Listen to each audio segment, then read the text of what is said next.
Senator McDowell, you also have 5 minutes. Go ahead. Thank you.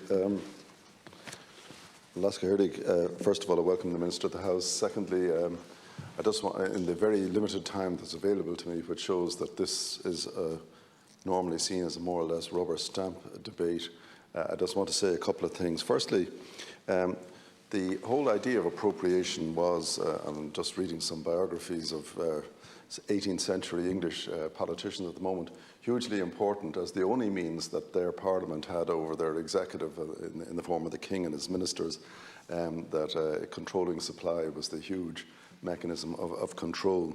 Of course, in a constitutional democracy now, Dáil Éireann can vote no confidence in a Taoiseach, and that's the end of that particular administration, and the executive is held in account by that much more democratic means.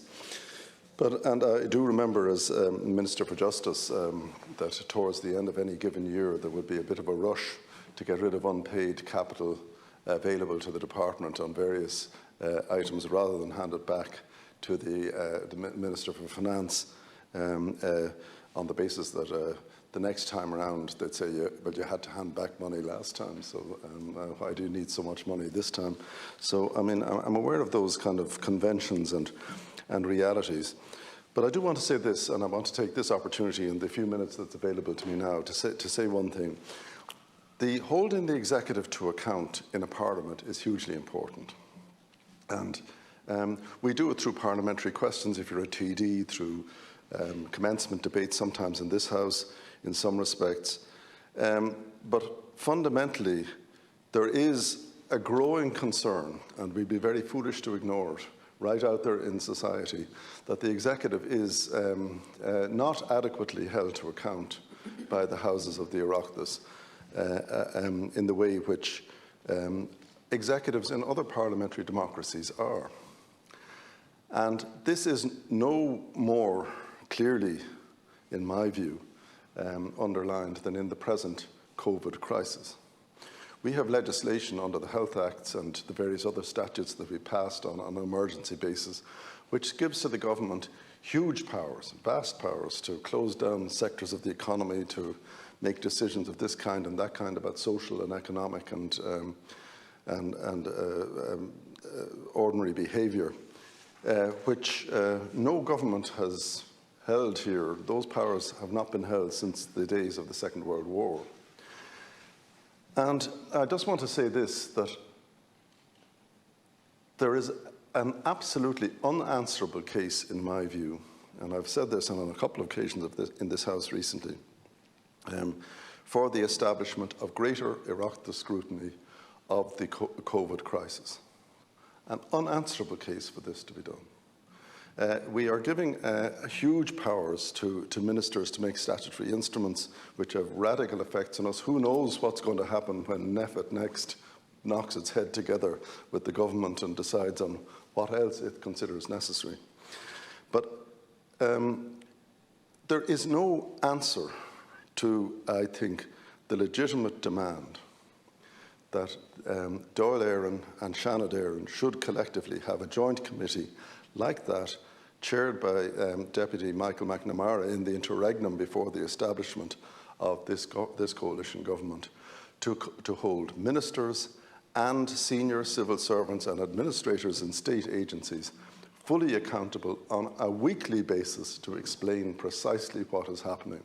It isn't sufficient that we learn on TV, that we in these houses learn on TV what an RTE reporter put to a minister at a press conference in Lower Bagot Street, or what Dr. Tony Holohan or whoever else it may be gave by way of response.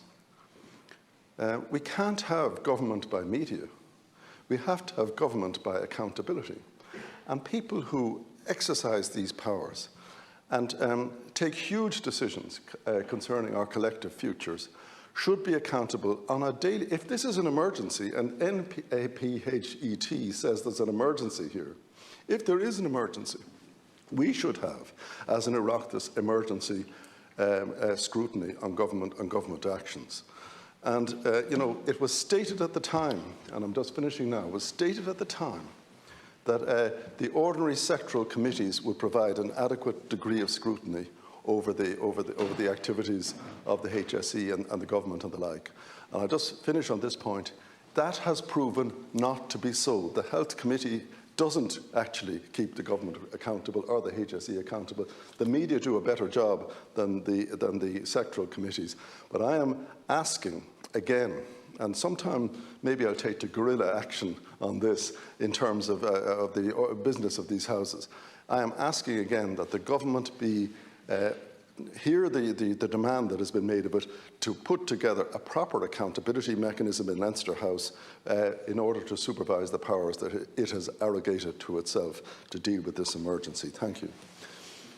I think it's the first time I've heard you refer to the reference to taking guerrilla action, but maybe not the last. Thank you. Thank you. You've got 5 minutes. Pleasure. Turn to Senator McDowell's comments for a start, and thank you, Senator. You make the ingenious connection between the historic function of the Appropriations Act in a monarchic Parliament and the importance and of being able to hold the executive to account, and the function of the Appropriations Act in that, and also how this relates then to COVID oversight in our current age. I think that during the interregnum, we had a vacuum of committees and oversight facilities, and that something ad hoc was constructed in a hurry. And I think it was so much better than nothing. It meant that there was a place, and a system was set up whereby ministers could be questioned, although it was outside of whatever the normal procedures were.